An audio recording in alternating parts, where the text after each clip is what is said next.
still is the best defensive type in the game, but it's Pokemon gonna get me through a Hardcore Nuzlocke challenge where any Pokemon that faints in a battle is dead forever. And I of course only allowed to catch the first Steel type I find per route. It's true that Platinum has a lot of phenomenal Steel type Pokemon, and they have great matchups into a range of different typings, but Steel types have a severe weakness to being buried by an Earthquake, burned alive, or punched in the face, so we're gonna need all hands on deck. The Sinnoh region, pure nostalgia everywhere. That better not happen again. As our journey begins, Professor Rowan gives me the choice of 3 starters. Naturally, I pick Piplup, who won't become a Steel type Pokemon until he evolves into Empoleon at level 36. But since I can't actually get a Steel type until a little bit after the first gym, he's joining the team. Right away, Crawler challenges us to a battle, and wow, the Game Freak ever decides to be annoying at the start of this one, programming Turtwig so it continuously used Withdraw to raise its defense. And with us only having Pound at this point, it took a damn while to get through it. Instructions? Are you serious? I guess I'm only allowed to wear running shoes once I turn 10 to begin my Pokemon adventure. That's it, I had enough. Anyway, Gon has Hardy, and a neutral nature is almost always a good sign in the Nuzlocke. Rowan also gives us the Return TM, which is a great 102 power move, when your Pokemon actually love you. Next, we get to the big city where we find this weird guy from the International Police, who calls himself by Looker? Like, what kind of person calls himself a Looker? Seems kinda vain to me. And upon leaving Jubilife City, we run into Crawler once more, except this time, he has a scarier team. With nothing but Gun Steel, it's quite a frightening battle, especially because Starly repeatedly uses Growl to lower our attack. Thankfully for it, we have Bubble, which is special and therefore uninfected. But by the time we get Turtwig, I'm sure you can see why this is a problem. With our attack at like -2 and him using Withdraw, weirdly enough, our best option is now Bubble against it, a resisted move. Fortunately, he doesn't have any stab moves yet and kept spamming Withdraw, so we managed to pull through what was ultimately a very lengthy but successful approach. Now, before we challenge the first gym, we do have access to another Pokemon that eventually turns into a Steel type, Onix. I reluctantly added to the team since Onix is a pretty appalling Pokemon, especially considering the fact we got a plus special attack and minus defense nature. That being said, Biscuit and Gon are the only 2 Pokemon we can add to the team before challenging Rourke, the Rock type trainer. And as you might have expected, with us leading with Gon against his Geodude, we can immediately one-hit KO it with a quad effective Bubble. Then in comes Onix, which launches Stealth Rock at us first, after which a single move annihilates him.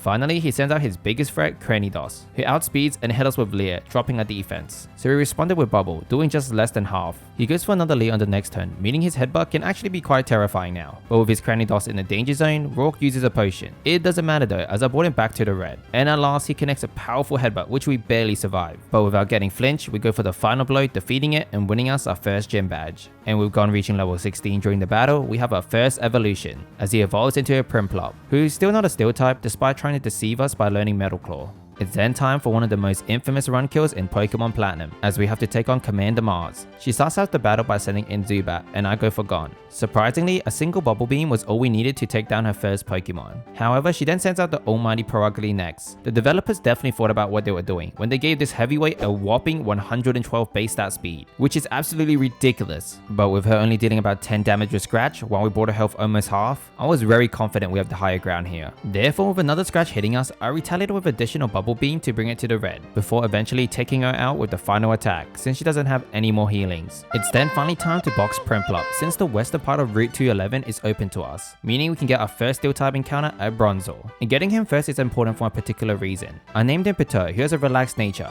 plus defense and minus speed, which I guess it's alright, but him having heatproof over Levitate is a bit of a bummer. Luckily, it was caught holding a Metal Coat, and by carrying out some shenanigans, this makes it possible to get trade evolutions in single player. Leveling up once with the Metal Coat is gonna evolve Biscuit into a Steelix, but our Steel encounters don't quite end there, as we find a 5% nose pass in Mount Coronet. I named her Canary, who has the ability Magnet Pull instead of Sturdy. We might have the worst luck over here, and because Mount Coronet is a magnetic field area, and we won't miss any level up moves in doing so, we might as well immediately evolve Canary into the Steel type Probopass. Now that we actually have a team of Steel types, we can challenge the second gym leader, Gardenia, who's actually kind of a threat to our team. She leads with a Turtwig, so I send in Pato, and anticipating a Reflect being used, which reduces damage from physical attacks by about a half, this was honestly just perfect, as I continuously utilize extra sensory since it's a special move. Not only that, but Turtwig's move consists of grass type attacks only, therefore ineffective against Pato. So after several hits going back and forth, we do ultimately manage to take him down, without losing too much of our health. What's better is that the Reflect also wore off. However, with Sunny Day still upon us, and with Gardenia's next Pokemon being Cherrim, she changes form, raising her attack and special defense. Thus, I made an evident choice by switching into Biscuit, and with the sunlight gone, Cherrim goes back to her overcast form, removing all the status boost. She then goes for a safeguard, giving us a free hit, but with the combination from the Leech Seed and the Grass Knot doing a considerable amount of damage on Biscuit being a heavy Pokemon, this leaves us with 2 HP, so I swap into Canary, and with our bulky special defense, we tank the Grass Knot effortlessly. She goes for the same attack, bringing her health just below half, but with us connecting the Rock Tomb, which also lowers her speed by 1 stage, we can outspeed her on the next turn to finally KO it. Gardenia then sends out her ace and last Pokemon, Roserade, and predicting another Grass Knot is going to be used, which would definitely take us out, I swap into Pato,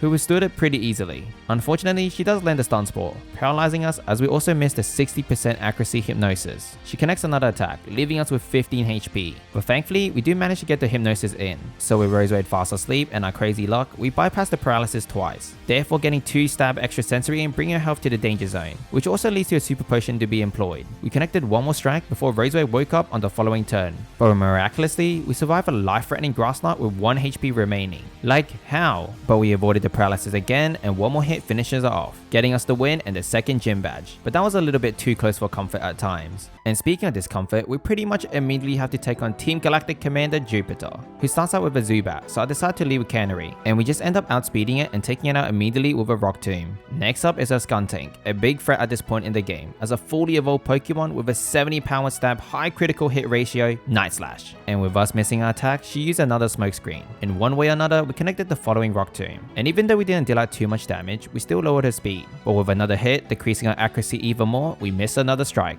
therefore decided to switch into Biscuit, and with our physical defense off the chart, we should be able to tank a Night Slash, and that also includes a Screech she used, dropping our defense. So after many Rock Tombs were utilized, decreasing her speed simultaneously as she spammed Night Slash, we do eventually KO it with just below half health remaining, meaning we at least go past one of the greatest hurdles in Platinum. I got my Clefairy back, and it's all thanks to you. Wait, whose Spinary is that then? Sir? You thief? Get back here, you little. Now that we beat the gym, we finally get access to the Explorer kit, and thus the Underground. And in Platinum, unlike Diamond and Pearl, they made it so that the fossil you can get is based on your trainer ID. And since my ID ends in an even number, I can pick up the armor fossil, and thus get myself a Showdown and named him Zeno. Badly scarred wooden tools are displayed. They apparently dug out coal using these tools in the olden days. What is this, the Minecraft Museum? I then made my way to the secret entrance to Wayward Cave, which grants us access to the Earthquake TM. Now, Steely doesn't actually learn it by level up in this game, and doesn't learn a single ground move except for Mud Slap, so I think he's the obvious choice to teach it to. But we're not going to be able to put that Earthquake to use at all against Fantina, since all 3 of her Pokemon has Levitate, and what's worse is that her Duskull got Will-O-Wisp, hence I began the battle with Canary. I promptly paralyzed her with Thunder Wave, as for some odd reason she goes for a Feature Sight, which is pretty pathetic against us, being an ineffective move. And with Duskull going for Shadow Sneak for a few turns, doing about 2 HP each time, I just continuously spam Rock Throw. And with her missing the Feature Sight too, after a couple more rounds, she used a Super Potion.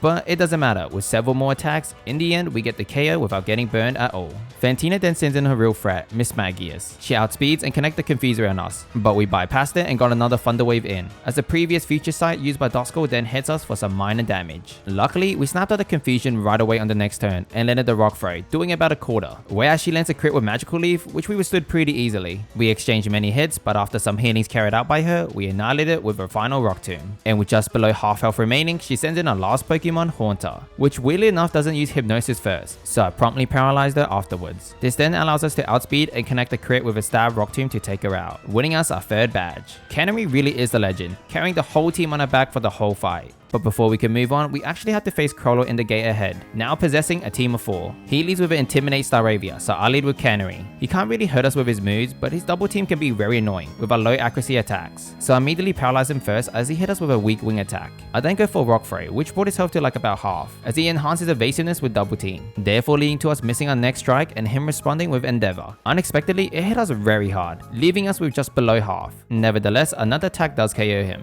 Crollo's Breezer with no sweat at all either, having ineffective moves besides Water Gun. Unfortunately for him though, Water Gun is a pretty weak special attack, especially when it's up against a brick wall like Canary. Thus, the final Rock Throw with an unnecessary crit does demolish him. However, against his Grottle, an incoming crit from Razor Leaf may take us out here, so I promptly switch into the obvious choice, Biscuit, due to her unbelievable defense, tanking the attack like nothing. From here, we just kept using Earthquake as he used a combination of Razor Leaf and Withdraw, annoyingly increasing his defense, thus making this battle very time consuming. Even so, the final Blitz annihilates him and leaving us with 30 HP left. He then sends in his final Pokemon Ponyta. It probably wasn't the best idea going for an attack since the pony has Stab Ember, but we retaliated with an Earthquake to barely pull through and defeating it with 6 HP remaining. I guess that stupid mistake wasn't too stupid. Just outside Celestic Town, I picked up the Steelwing TM, which may be useful later on. I then moved further up north where we can grab a new encounter from Route 210, this time as Scyther, which I caught successfully and named it Killua. Killua has a lax nature, plus defense and minor special defense, which isn't bad I guess, but he does however has a Technician ability, boosting the power of moves with 60 power or less by 50%, which is honestly incredible. He also quickly evolves into a Sizzle after using Thief on many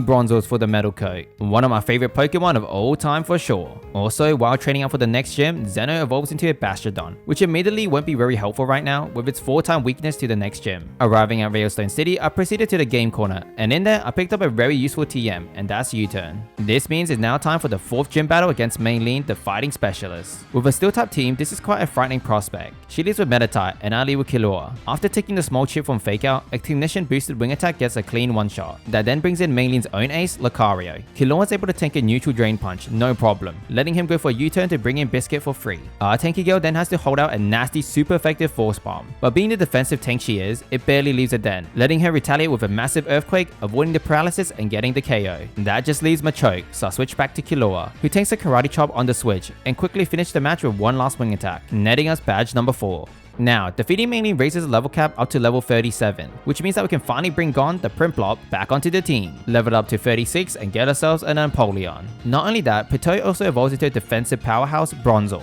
Love this thing, unless I'm facing it in battle.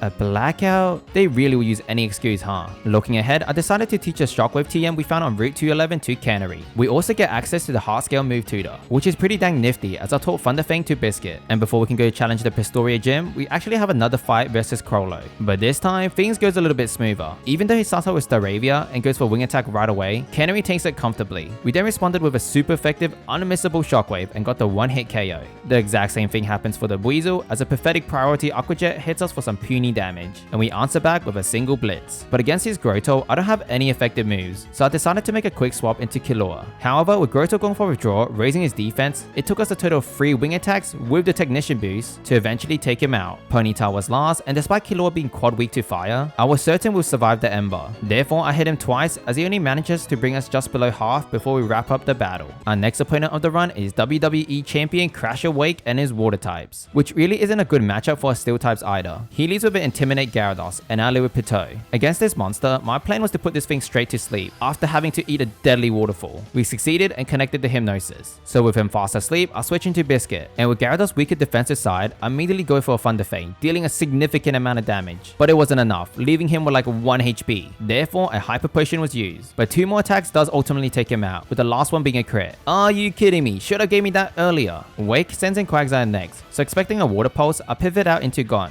But he instead uses Yawn, and it honestly doesn't matter as a single quad effective Grass Knot destroys him on the first turn. This however does mean we'll fall asleep because of the Yawn, and to be fair, it isn't a huge deal at all, since against its Floatzel, we resist all of his attacks. Unfortunately, we had to stay asleep and take a crunch for 4 turns in a row, before we wake up and connected the Grass Knot to bring him just below half, causing his Citrus Berry to activate, restoring a bit of his health. But one more strike knocks out the Floatzel and winning us the 5th gym badge. After the fight, I talked to Wake and Crollo, who seem to think there's something weird going on in the Safari Zone.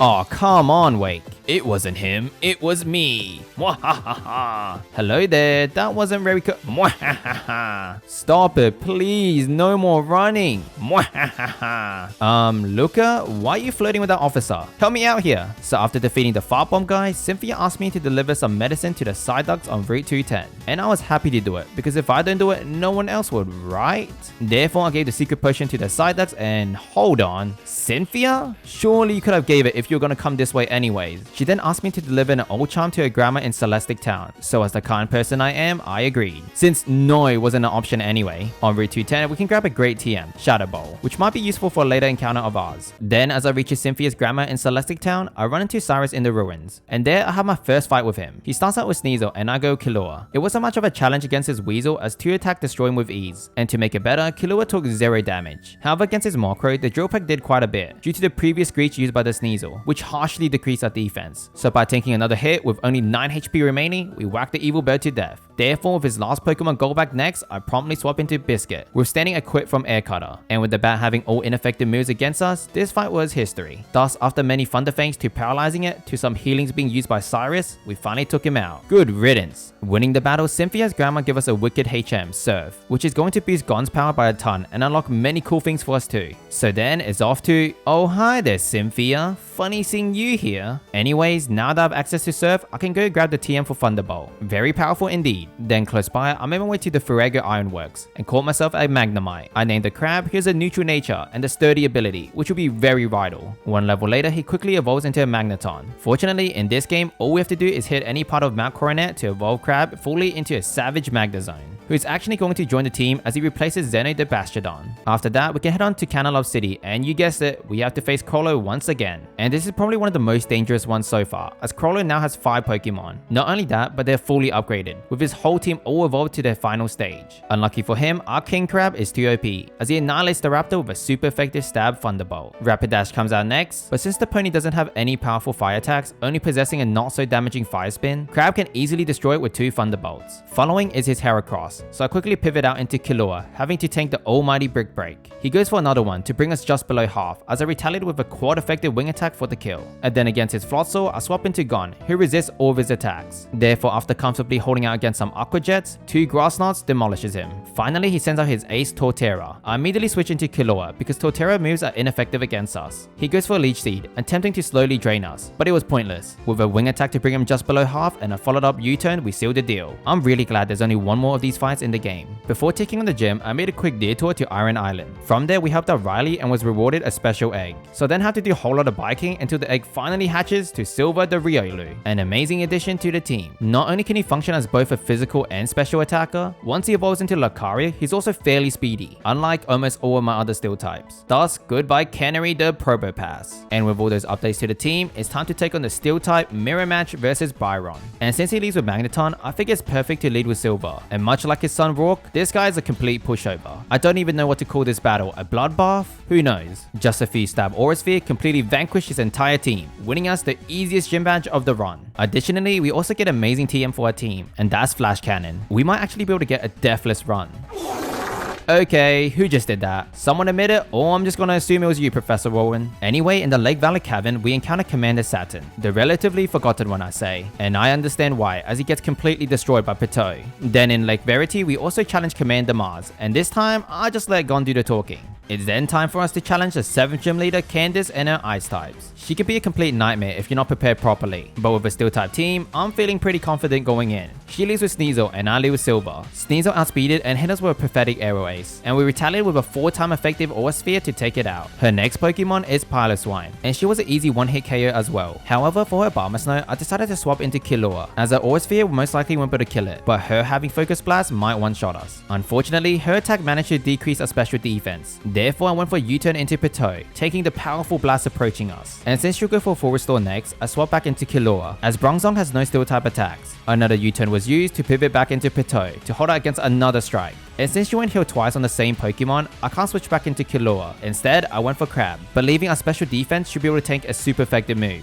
which it luckily did. We then outspeeded her, and at last, she was finally down. Her final Pokemon is a Snowcloak Frost Slash. I go for a Stab Flash Cannon, as we resist all of her attacks. Thankfully, even with the double team making it near impossible to hit, we connected the Flash Cannon to KO her, and netting us the 7th gym badge. And now that we have access to Rock Climb, I can finally go get the Ice Beam TM for Gon. And while going through Team Galactic's headquarters, I meet a looker for a big rally, where Sari announces that he will destroy the entire world. Therefore, we confronted him for a second time. And this battle was probably easier than the one before, as King Crab destroyed his whole team with a single stab Thunderbolt. And so, after defeating Saturn and freeing the Red Chain, I headed up to the summit of Mount Coronet. From there, we can grab a pivotal TM along the way, Rock Slide, before then arriving at Spear Pillar, where we're challenged by Jupiter and Mars in a double battle. This battle can be a ton of trouble, however I had the perfect solution, and that's Gon. All I did for this whole fight was honestly just spamming the A button for Stab Surf, since Gon is resistance to almost every single move the entire team have. It may hurt my fellow Crollo's Pokemon too, but who cares? And unfortunately for Cyrus though, his plan to destroy the universe gets cut short by Garatina, as it pulled him to the Distortion World. And honestly, I don't think anybody likes going through the Distortion World in this game. It's just so tedious, but at least it has some cool waterfall part. But with that, it's finally time for us to take on one of the most difficult fights in the game, the Mad Titan himself. With his Pokemon finally at full power, I was feeling very scared. win, especially when he leads with a damn Houndoom against our Steel type. Naturally, the only choice was to go in with Gon to tank the Flamethrower, and then retaliate with a Surf for the one-hit KO.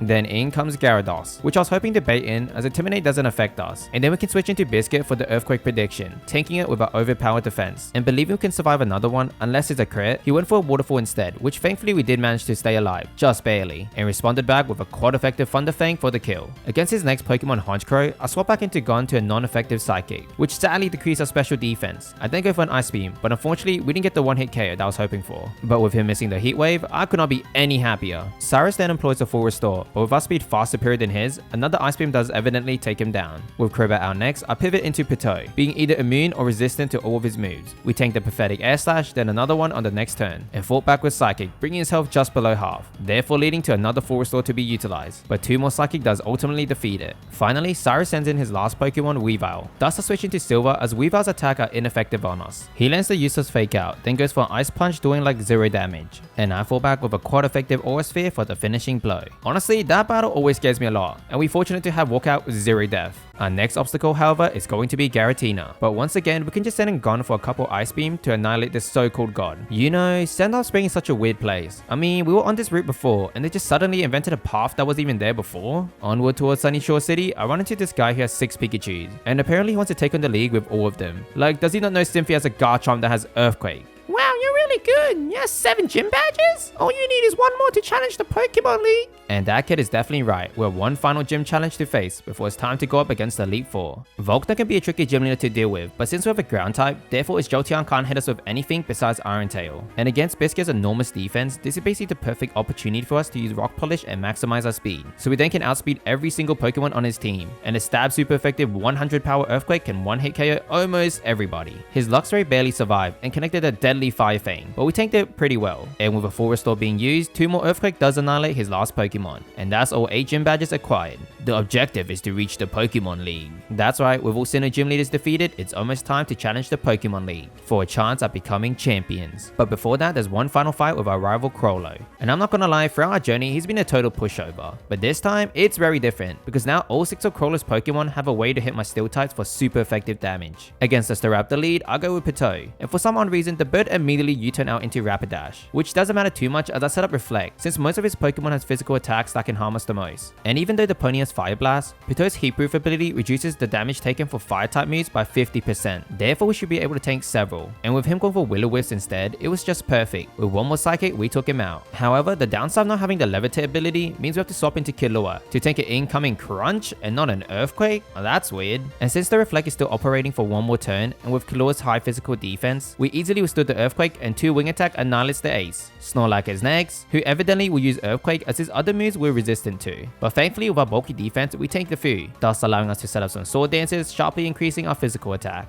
I managed to get 2 in, then immediately go for a strike, afraid that the Snorlax might get a crit on us. So the Wing Attack connects, and we brought his health to like 1 HP. Luckily he didn't get the crit, so 1 more hit, we send the big boy to the Shadow Realm. Crowler's Staraptor also get outsped and one-shot effortlessly. And with no surprise, the Heracross being quad weak to flying moves, he too gets obliterated. But Floatzel was a different story, because he's most likely faster than us, therefore I pivot out into Biscuit. And you might think this is a stupid choice, but with Biscuit's incredible defense, we can stand up to all of his physical attacks, even if it is super effective on us. What's better, a Thunder Fang managed to paralyze him, hence we outspeed him on the following turn for the kill, and winning us the battle. And thus, the team we're taking into the Elite 4 consists of these 6, with all of them at the level cap of 59 to match the level of Lucian's Gallade. So let's see if they got what it takes to become true champions. Our first challenger is Aaron and his Bug-type Pokemon. For this battle, I thought of a pretty solid strategy. With him leading with his Yanmega, I go with Killua, and because Yanmega's attack only does neutral damage to us, this gives us the opportunity to drastically increase our speed with agility, and then exponentially boost our physical attack once with Sword Dance. By doing so, we can then outspeed and most likely one-shot his entire team, as a single wing attack annihilates his first Pokemon. Vespiquen was no trouble either, getting KO from a single strike to the face. And then there's Heracross. A quad effective attack shatters him to pieces. Fortunately, even against a fellow bulky Scizor, we managed to pull a crit for the kill, which may or may not be necessary, but I'll take it. However, against his ace Pokemon Drapion, he survived with just below half. This is probably because of his greater defense, and a crit wasn't possible as he has the ability Battle Armor. But with the Citrus Berry restoring his health to above half now, he wasn't in healing range. Therefore, one more wing attack finishes the battle and beating the first Elite Four member. But next up is Bertha with her ground types. And it's here where things could get out of control and perhaps an absolute nightmare for our Steel team. She leaves with Whiscash and Ali will gone, as Stab Surf on turn 1 just comes shy off a one shot, which means that her Floppy Fish can hit a nasty super effective Earth power for just below half. And what's worse is that we got special defense drop. But without the fish being full restore range, one more attack does take her down. Hippowdon comes in next, and immediately whips out a Sandstorm, therefore all rock type special defense is increased by 50%. But unfortunately for the Hippo, it wasn't enough, since it already has poor special defense, thus leading to a tragic demise. However, against her almighty Gliscor, I switch into Biscuit, since we're definitely outspeed gone. We barely take the incoming Earthquake, actually make it 2. With us surviving with just 17 HP, I responded with a quad effective Ice Fang, which sadly could not one-shot her, so I then promptly pivot out into Pitot, but for some odd reason she went for Fire Fang instead, and that's honestly just perfect against Pitot's heat-proof ability. I then attempted to put her to sleep, but missed horribly, and with the Thunder Fang not doing too much, Bertha finally decides to use Earthquake on us, bringing our health to the danger zone. Even so, we connected to Hypnosis at last, and with Gliscor fast asleep, I swap back into Gone, and a single Aqua Jet KOs her. But with the rest of Bertha's Pokemon representing a super slow rock, therefore much slower than Gone, we can effortlessly destroy them by using quad effective Stab Surf, netting us the win against the second Elite Four. Deciding to do this run, I knew the whole time that at one point or another, I have to face off against Flint. He's certainly the most terrifying one, because he has a ton of speedy fire types. But I came up with a devious strategy to outdo him.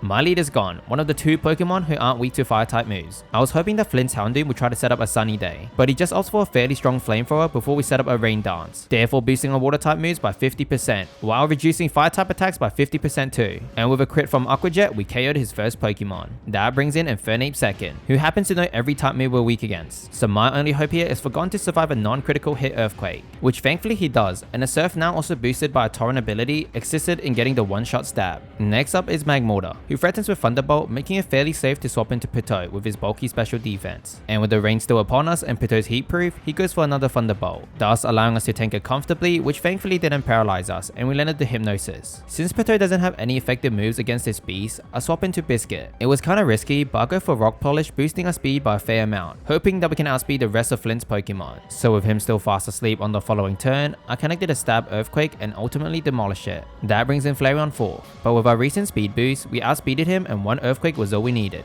And lucky last, Flint sends in his Rapidash. Due to Rapidash only having Flare Blitz to hit us with, which fortunately is a physical move, we should be able to tank at least 1. But with him going for a Sunny Day instead, it kinda guarantees the win for us, as a single attack from Biscuit annihilates him and winning us the fight versus Flint. Somehow, deathless. Which means now we only have 1 more Elite Four to face before it's time to go up against Big Bad Cynthia.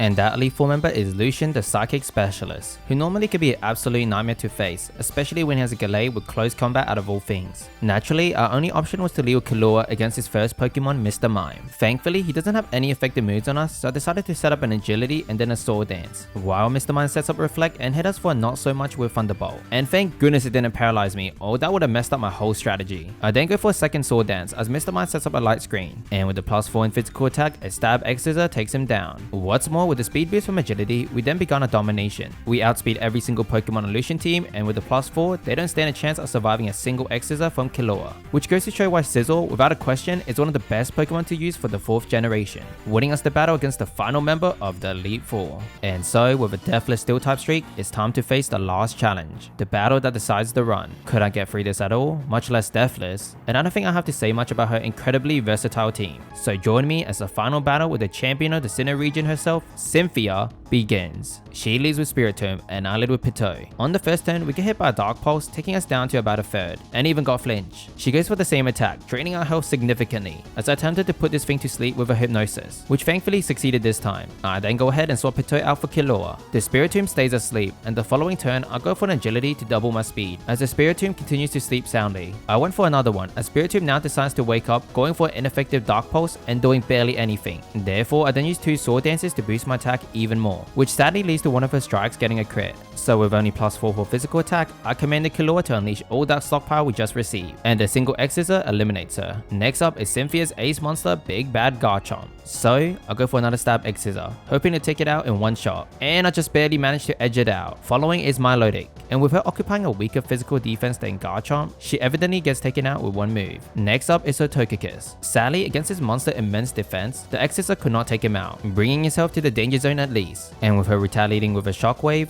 we officially got our first death. Definitely a very sad one, but he was for sure the MVP for this entire run. Crab then joins the battle, so Cynthia uses her first full restore, as I go for a stab Thunderbolt to bring it just below half. She goes for a super effective Aura Sphere, but with a sturdy ability, we'll guarantee the kill on the Togekiss, as she goes down to another Thunderbolt. Lucario comes out next, and because Crab would definitely die from another attack, as Lucario will outspeed us, I decided to sacrifice Pitto. This is because against our last Pokemon Rose Raid, Crab could be a very good option against it, considering all her attacks we're resistant to. So with Bronzong out, we get hit by a powerful Aura Sphere, sending Pitto to his grave. He was technically the first official Steel type on the team. May you rest in peace now. But this means I can bring in Silver, who thankfully outspeeded the opposing Lucario and got the one-hit KO. And just like that, Cynthia is down to her final Pokemon Rose Raid, and she can't do a damn thing to Silver. With the Ice Punch to bring it to the red, she uses another full restore. However, with Silver's speed far superior than hers, 2 turns later, the final Ice Punch takes out Rose Raid, meaning we defeated Cynthia and winning us the entire run. And with that, we beat Pokemon Platinum Hardcore Nuzlocke using only Steel types. And honestly, all of these Pokemon impressed me so much more than I expected. We couldn't quite get the deathless win that I was hoping for, but it was still a great time playing through Platinum again. So stay tuned for more Nuzlocke videos, and until then, goodbye.